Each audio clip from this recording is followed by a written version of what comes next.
What's up, FTCs? We're going to start another little segment called Prediction Bingo for all the PLEs coming up. And what that means for the FTCs is we will be creating new bingo cards for every PLE so you guys can play too. BINGO. Let's go. What up, FTCs? Back like we never left, back with another Raw Results episode, May 19th, coming from you on the phone. Hey guys, starting off the show, we got Logan Paul and Jey Uso doing just a little bit of talking before their main event showdown. And Gunther had a lot to say about that too, pretty much saying whoever wins that match, I will be facing them at the next event. Okay, that's what we figured was happening anyway, right? Logan and Jey just don't like each other. They've been sneaking one another. And I mean, Jay's the man who's got the target on his back. Is part of it, man. The crown gets heavy after a while. Yeah, for sure. But hey, in our first match, we have Finn Balor, JD McDonough defeating AJ Styles and Penta. And hey, this match wasn't only just a good match, it had good storytelling in it. So I'm all for seeing what's going to happen with this Finn Balor and Roxanne stuff. Because it seems like they're trying to bring her into the Judgment Day. Yeah, Finn Balor's just trying to get Dominic in trouble. Yeah, for sure. That's all it is. He doesn't want Roxanne there. The whole time he's been saying, we don't need anyone. We don't need anyone. And now he changes his mind all of a sudden. The second Liv gets gone, he tries to invite a girl, and that's not going to stand. But basically in the match, Judgment Day goes over, Americano interference, so They're still building Penta and Americano. That's going to be good when that comes around. But after that, guys, we're going to move into Sheamus versus Grayson Waller. You remember Sheamus fought Austin Theory last week, and now this week is Grayson Waller, and it went about the same. Yeah, banger after banger for Sheamus, pretty much. You know what I mean? Back-to-back bangers, 2 weeks in a row. Kind of seems like they're getting them ready for Money in the Bank. A big man. For sure. So, like, he's going to beat Grayson Waller every time. Yeah, easily. The crowd reaction was huge, though. I don't know if you were, like, clocking that, but they were shouting for Austin Theory and stuff.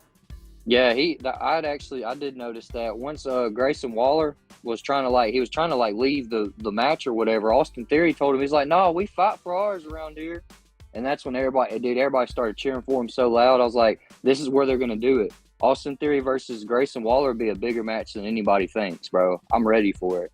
I've been ready for it." And I mean, just the way people were engaged with the match, like when Sheamus got him in the beats and everything, like everybody was just going nuts. Like the roof was going off the place. So that was a good segment. I can't wait to see what's next for Grayson Waller and Austin Theory. I know something big's coming soon for one of them guys. Big things are coming. But hey, that leads us into our Money in the Bank qualifying match, a triple threat. Becky Lynch, Natalya, Roxanne Perez. And by the looks of the competitors, you can probably tell FTCs who won that one. And I'm just going ahead and tell you, Roxanne Perez, the prodigy, is going to Money in the Bank. A little bit predictable, WWE, because, I mean, Natalya is not going to be in Money in the Bank. She'll blow a hip out. Yep, for sure. Becky Lynch is already doing something. And so that just leaves the prodigy to capitalize. And I thought it was good storytelling, too, in this triple threat match to have Lyra Valkyria come out and, attack Becky Lynch or whatever, because it's like, no, we're not finished with our business yet. You're not going to move on to something better. You're stuck with me until I say we're done. That was a huge statement from Lyra.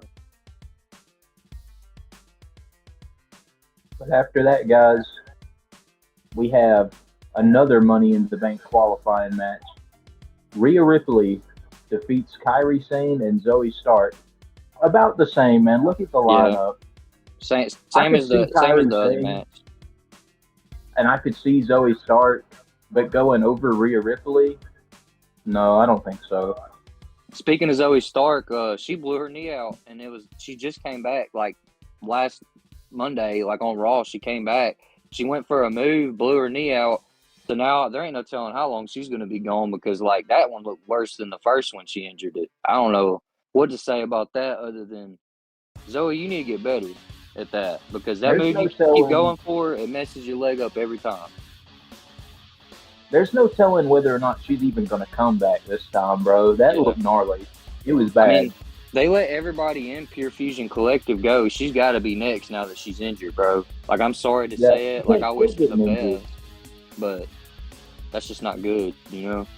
Oh, it's bad. In the Hey. main event, we got Jey Uso taking on Braun Breaker. But guess what? It never ends the way we want it to. We never get to finish a match for the main event on Raw for some reason.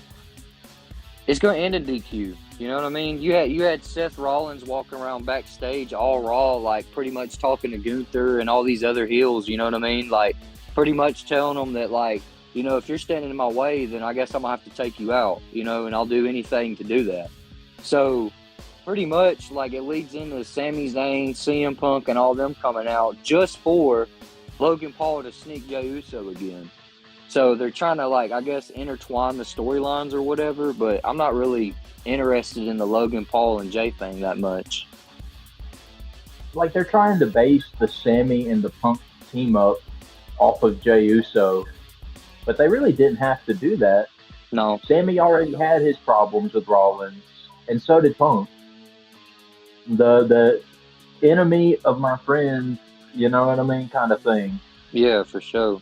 Because, like, this whole time, like, CM Punk and Rollins, like, they hate each other, you know what I mean? Like, they have this bitter, like, hate for each other. Sami Zayn, literally, like, just because he didn't choose right, Paul Heyman and Seth Rollins control his destiny on Raw. You know what I mean? Like regardless, like, Zayn and CM Punk have to go through them to get to the next phase. You know what I mean? Definitely. The guys, that's Monday Night Raw.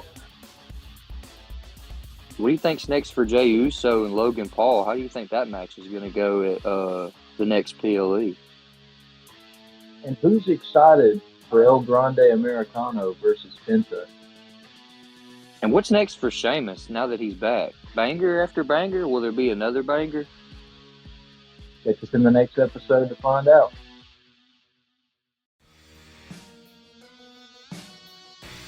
And that's about it for this episode. Like, comment, share, and subscribe. As for the fan connection, we're out of here.